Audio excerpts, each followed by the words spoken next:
1984 से 1990 अब आप पहुंच चुके हैं कुछ और करने के लिए, which is code name stallion. UP में you are fighting against a militant, उसको मार गिराया आपने। मार्क स्टैलियन मार्क स्टैलियन कौन है? के साथ क्या हुआ ये तो किताब से पता लगेगा। बट कौन था मार्क स्टैलियन?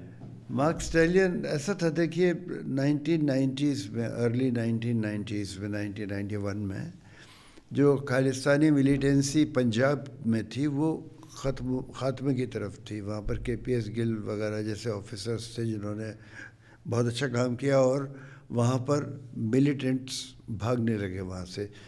पंजाब छोड़ के कहाँ जाएंगे, तो उन्होंने यूपी में जो तराई रीजन्स में जहाँ पर सिख फैमिलीज़ बसी हुई थी, तो सिखों की मदद से वो सोच रहे थे हम यहाँ पर आके इस्टेब्लिश हो जाएंगे, जबकि यहाँ के सिख जो है वो उनको नहीं लेना चाह रहे थे। आमतौर पर जो उत्तर प्रदेश में रहने वाला सिख था उसको खालिस्तान से कोई मतलब नहीं था। ये लेकिन काफ़ी कंसंट्रेटेड पॉपुलेशन सिखों की है इस डिस्ट्रिक्ट में, जैसे पीलीभीत है या दूसरे हैं, या हमारे उत्तराखंड में भी ऐसी जो तराई के रीजन है उनमें काफ़ी सिख पॉपुलेशन है। तो इन लोगों से जाके इन्होंने सोचा कि हमें कम से कम छुपने की जगह मिल जाएगी, पनाह मिल जाएगी। तो वो पहुँचे वहाँ पर। आए तो छुपने के इरादे थे, लेकिन कुत्ते की दुम कब सीधी होती है, तो धीरे धीरे उन्हें वो हथियार भी आ गए उनके पास और वो वही उसी काम में लग गए जो वहाँ पर करते थे, क्योंकि उनको वही काम आता था। और वहाँ पर प्रचार भी शुरू कर दिया उन्होंने, खालिस्तान आज़ादी की मांग फलाने का लोग। फिर उसके अलावा उन्होंने फिर घटनाएं ऐसी करनी शुरू की, पुलिस वालों को मारा, उन पब्लिक वालों को मारा जिन्होंने उनकी मदद नहीं की, या किसी को इसलिए मार दिया कि वो पुलिस का मुखबिर है, पुलिस को सूचना दे रहा है हमारी। तो सारी जो टेररिस्ट जो लोग काम करते हैं, टेररिस्ट जो घटनाएं करते हैं उस तरह की घटनाएं करने लगे। सिनेमा हॉल में ब्लास्ट करा दिया, किसी क्राउडेड जगह पर ब्लास्ट करा दिया बाज़ार में। तो ये सारी घटनाएं जब करनी शुरू की तो वहाँ पर कंट्रोल करना बहुत ज़रूरी था। तो इस लोग जो आए थे उनमें कुछ वो नेता भी थे, उनके जो लीडर्स थे ऑफ द टेररिस्ट ग्रुप्स, उनमें से एक ये मार्क स्टैलियन था। ये मार्क स्टैलियन की एक्टिविटीज़ न सिर्फ हमारे यहाँ थी बल्कि उधम सिंह नगर वगैरह में सब जगह थी, लेकिन हमारे यहाँ सबसे ज़्यादा एक्टिव हो गया था ये जब मैं वहाँ पोस्टेड था पीलीभीत में। तो he was target number 1 for us, but there were others also who were doing the same things. तो जाहिर है ये इसका नाम ज़्यादा था और ये वहाँ के बहुत जनरल्स में, जो खालिस्तान कमांडो फोर्स था, खालिस्तान जो फोर्स लड़ रहे थे उनके सो कॉल्ड, तो वो उसके जनरल में से एक था ये। तो बड़ी तो क्या हैसियत। आपको वहाँ पे लाइक भेजा गया था फॉर दिस मिशन, या फिर वहाँ पे आप मौजूद थे उस टाइम पे? I was posted to Pilibhit. और पीलीभीत में अन्य समस्याओं के अलावा एक ये भी समस्या थी। तो इस ऑपरेशन को कंडक्ट करने के लिए कोई हिंड्रेंस थी फ्रॉम द पॉलिटिकल साइड? कि कहीं ना कहीं तो एक इन्फ्लुएंस रहता ही है, हम आज भी देखते हैं। सबसे बड़ी प्रॉब्लम तो ये थी कि पॉलिटिकल डिस्पेंसेशन जो भी था वो इस स्वीकार को करने को तैयार नहीं था कि हमारे यहाँ खालिस्तान मिलिटेंसी शुरू हो गई है, मिलिटेंट हमारे यहाँ आ गए हैं। क्योंकि अगर वो ये स्वीकार करते तो दो चीज़ें होती, एक तो पब्लिक में उनकी ये होती कि साहब आपने क्या किया इतने दिन तक, कैसे आ गए, और दूसरी चीज़ ये होती कि फिर हम लोगों को वो रिसोर्सेज देने पड़ते जिनसे हम उनसे निपट सकते। वही रिसोर्सेज चले आ रहे थे जो एक आम अपराधी से निपटने के लिए होते हैं। वही राइफल्स, वही पुलिस कांस्टेबल्स जिनकी ट्रेनिंग टेररिस्ट से लड़ने के लिए नहीं हुई है, जिन्हें पता भी नहीं है टेररिस्ट क्या कर सकते हैं, जिन्हें ये भी नहीं मालूम है कि इनका उद्देश्य क्या है और ये किस वजह से ये सब कर रहे हैं, ये सब कुछ नहीं पता है। उन कांस्टेबल्स को खड़ा करके हम उनसे लड़वाएंगे, जब तक कि आपको दुश्मन की जानकारी नहीं है आप दुश्मन से निपटेंगे कैसे? तो ये चीज़ें बहुत ज़रूरी है कि आप ट्रेनिंग भी दें, ऐसे लोगों को रिक्रूट भी करें जो इस चीज़ को समझ के कर सकें। वो एक काम बहुत खर्चीला होता है और सरकार उस पर ज़्यादा रिसोर्सेज लगाना नहीं चाह रही होगी। तो एक्नॉलेज करना कि हमारे प्रदेश में आ गया है, सरकार के लिए चुनौती है। और सरकार वो चुनौती पे क्या करेगी, जब इतनी बड़ी समस्या हम पंजाब में देख चुके थे 88 से लेकर 87 से लेकर 1991 तक लगातार वहाँ पर टेररिज्म होता रहा, बहुत से लोग मारे गए हज़ारों की तादाद में। तो ऐसा लगता था कि अगर यूपी में भी बात ये ना, वो एक शतुरमुर्ग वाली कहते हैं कि वो बालों में अपना सिर घुसा लेता है अगर कोई ख़तरा आ रहा है। ये एक्चुअली होता नहीं, लेकिन ये एक कहावत है कि ख़तरा है लेकिन उससे बचने का तरीका है कि सर अपना बालों में छुपा लो, जिससे दिखेगा नहीं कि ख़तरा है। तो ये वैसी बात है कि ख़तरा है लेकिन मानने को हम तैयार नहीं है ख़तरा है। किसी को बीमारी हो जाए वो इलाज नहीं करा रहा, जब हम किसी को बताएंगे नहीं हम बीमार हैं, वैसी बात है। उस सिचुएशन में जब आपको दिख रहा है कि there is a threat, government support नहीं कर रही है, व्हाट डू यू डू?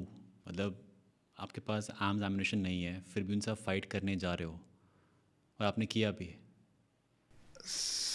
ऐसे में शायद सबसे बड़ी चीज़ जो काम करती है वो है हिम्मत और अपने आप में ये विश्वास कि हम इस पे कुछ कर पाएंगे,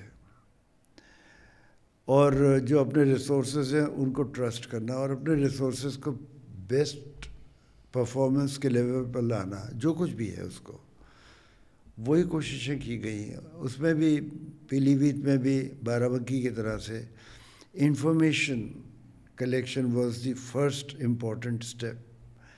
इंफॉर्मेशन कैसे कलेक्ट की जाए, आप इस किताब में पढ़ेंगे तो पता लगेगा हमने रिसोर्सेज किस तरह से अपने एनहांस किए without actually spending any money on it. कैसे हम लोगों के लोग हमारे पास आने लगे, उन्हें विश्वास होने लगा कि वो हम तक आएंगे तो उनको नुकसान नहीं पहुंचेगा।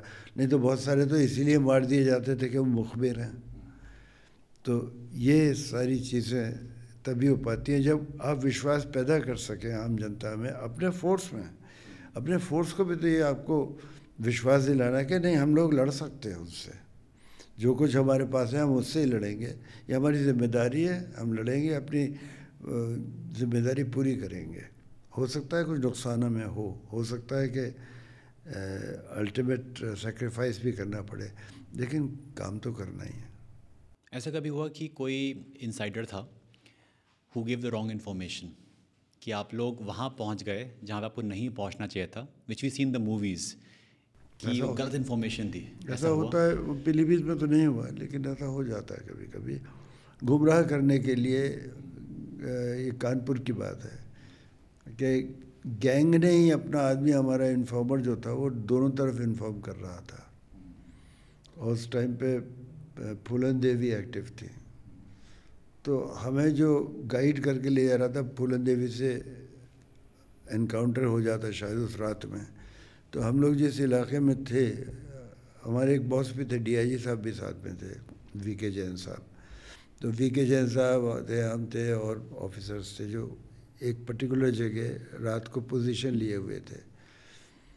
तो जो हमारा इन्फॉर्मर था उसने किया, तो वो हमारे लिए सिग्नल था कि पास में गैंग है।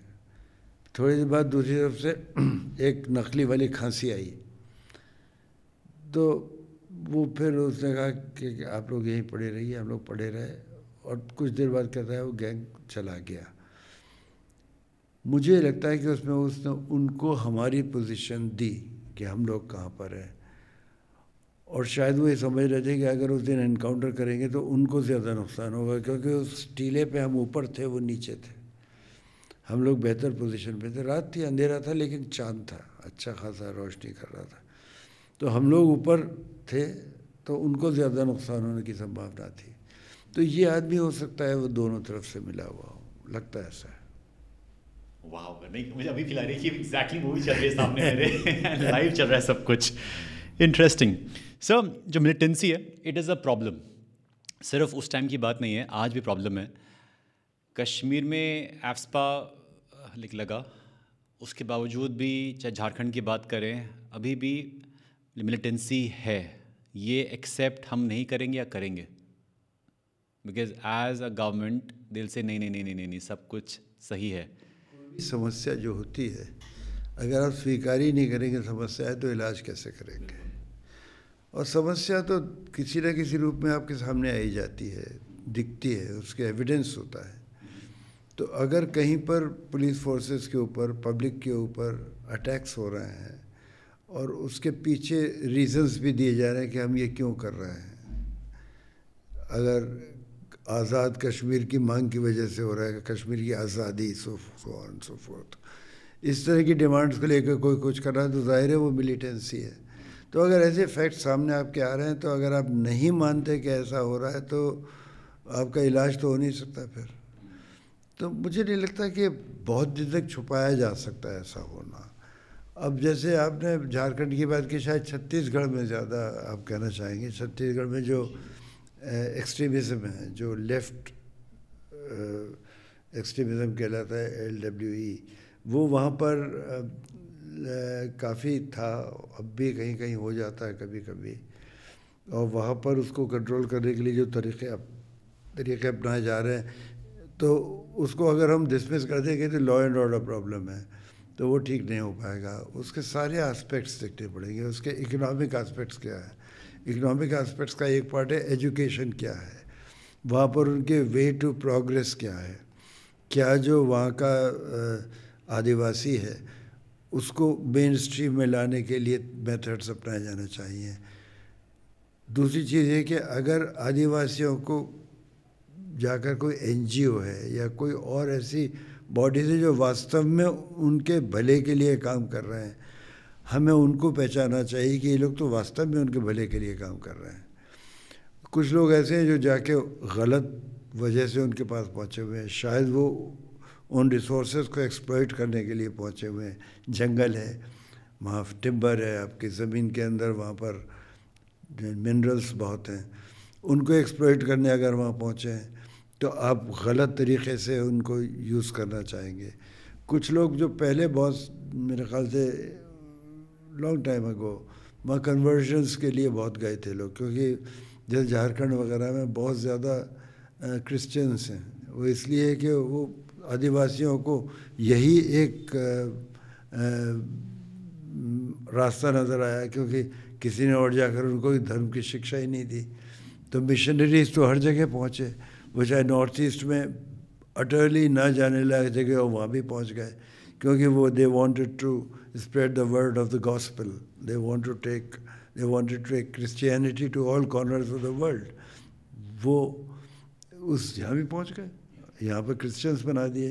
तो अगर क्रिश्चियंस उनका बनाया जाना, ये माना जा रहा है कि एक बहुत एक्सट्रीम स्टेप हो गया है और इसकी वजह से इनकी आइडेंटिटी बदल गई है, उसको अगर हम बहुत नेगेटिवली लेते हैं तो वो भी एक एस्पेक्ट माना जाएगा कि वो एरिया कंट्रोल करने की ज़रूरत है।